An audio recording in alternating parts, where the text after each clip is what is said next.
Hello, my name is Jocelyn Schlachta, and today I will be teaching the fundamentals of how to write Hangeul. I'm going to introduce all the different letters and then talk about how they are arranged into syllables and words and so forth. So the vowels are divided into singular vowels and diphthongs. The basic vowels are as follows: A, Ya,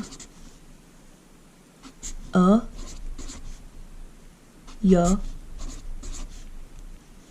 O,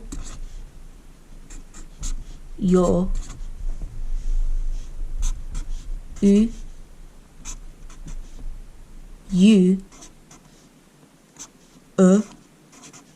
and E. Then off these, you have the vowel sounds E, Ye, E, and Ye. And lastly, there are 7 diphthongs. We, we,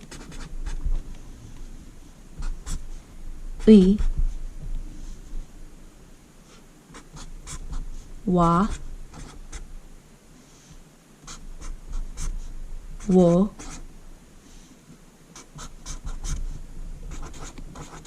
we, and we. So the consonants are also divided into groups. You have single and double consonants and plain, tense, or aspirated consonants. The plain consonants are also most of the single consonants, so we'll start with those. First you have giok, which is a G or a K, and we'll definitely touch on that later. Niun, which is an N. Digut, which can be a D or a T. Dir, R or an L. Mium, which is an M. Biup, B or a P. Shiut, which is an S or an SH depending on the word. Iung, which is an NG or a placeholder, we'll also talk about that. And Jiut, which is a J. All right, the next group, the tense consonants, are all of our double consonants. So first you have Hangeul, which is a double G or a double K. Then you have Sangdigut, double T, double D. Sangbiup, double B, double P. Sangshiut, which is a double S. And Sangjiut, which is a double J. Then our last category are the aspirated consonants, or the last of our singular consonants. First we have kiuk, which is a strong K sound. Then tiut, again strong T sound. Piup, nice P. And chiut, which is a good CH there. And then one last important sound that I don't want to forget to mention is hiut, which is an H. So now I want to touch on some important aspects of Hangeul letters that affect how they are pronounced in syllables in certain words and things like that. So firstly, most letters are pronounced differently depending on where they are in the block. So I'll use a couple examples to explain what I mean by this. First, the word for family is 가족.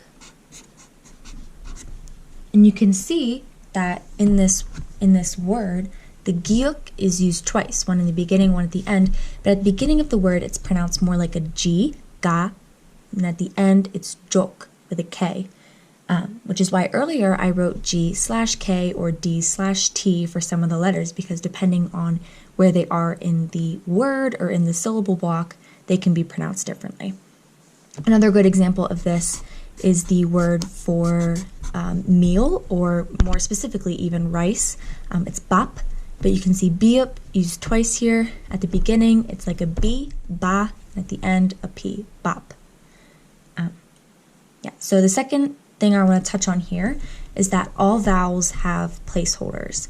And what I mean by that is that you can't have a vowel by itself. You need to fill up the entire block. So one good example of this is the word 안녕,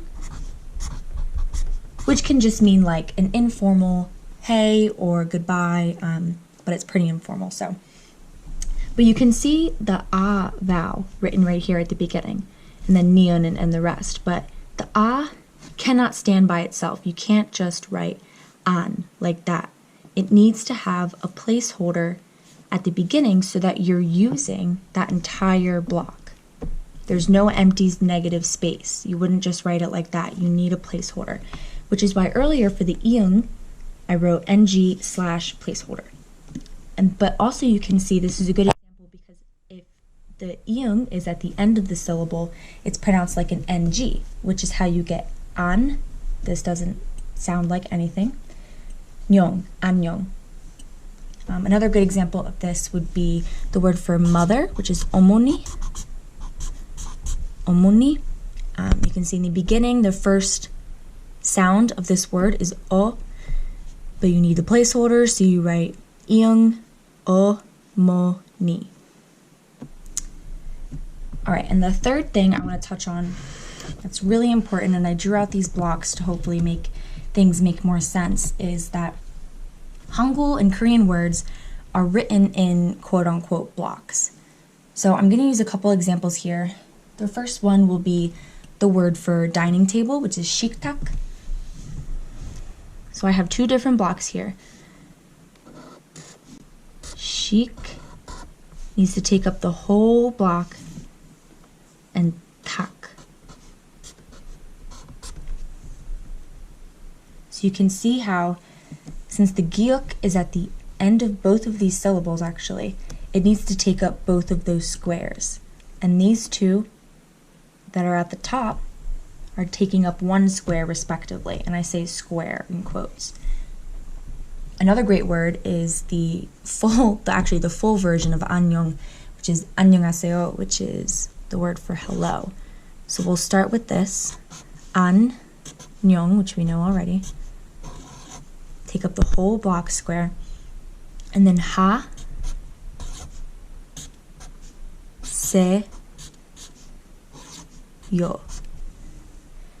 Now you can see sometimes with these syllables that only have two letters, they still need to take up both sides of the block respectively. So you wouldn't write it like just up there, just the HA up there, or just down here.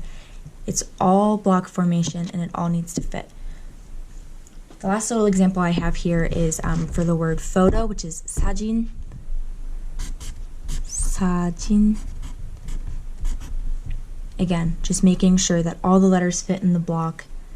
So here I just wrote out some examples, just really basic Korean sentences. So the first sentence here is 서울에 주차장이 별로 없습니다. 서울에 주차장이 별로 없습니다. So this basically just means there are not many parking lots in Seoul, which is the capital of South Korea, of course. All right, our second example here is a little bit simpler. It's 우리가 차가 두 대 있어요, which means we have two cars. Really very simple. 우리가 차가 두 대 있어요. The next sentence here, we know this word, 어머니가 좋으신데요, but it means your mother is good, basically. 어머니가 좋으신데요. Next sentence here, another one of these 데요 endings. 숙제가 많은데요, which means there's a lot of homework. 숙제가 많은데요. All right, and our last sentence here, 누나들이 선생님들입니다. 누나들이 선생님들입니다. So it just means the older sisters or my older sisters are teachers. Another good example of this 비읍 liaison that I mentioned earlier, this 비읍 followed by the ni은, 입니다, not 입니다. It's very important. That comes up quite frequently. So I think I've covered most of what I can on the fundamentals of Hangul script. It's an amazing script. It's very clean, very pretty, really easy to pick up. And, since it's phonetic, you can write anything in Hangul. The most fun is probably your name, and mine is actually spelled 조솔린. 조솔린. Anyways, I hope that this inspired you to learn Hangul on your own because it's super easy to learn and it makes learning Korean way easier. All right, thanks for watching, everybody. Bye-bye.